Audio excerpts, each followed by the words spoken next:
चुनाव छ माया छ, चुनाव सकियो माया सकियो। यिनीहरू भनेका खालि चुनावी पाहुना मात्रै हुन्।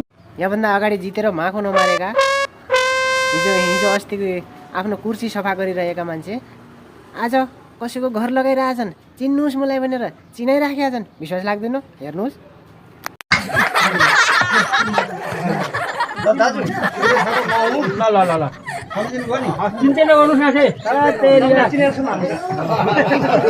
अब रोल्पातिर जाउँ।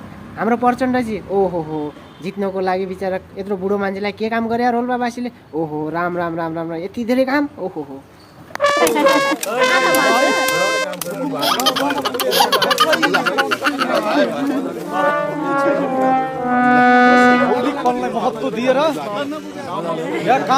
हाम्रा धमलाजी कहाँ पसिरहन्छन् त?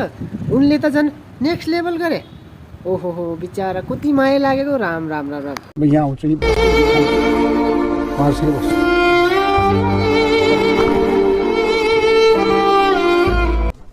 सही कुराको एउटा कुरा, तपाईँहरूले यसरी भौतारिनु पर्दैन थियो। 5 वर्ष चुनेर पठाएका थिए, काम गर्नु पर्थ्यो। काम गरि सकेनौ भने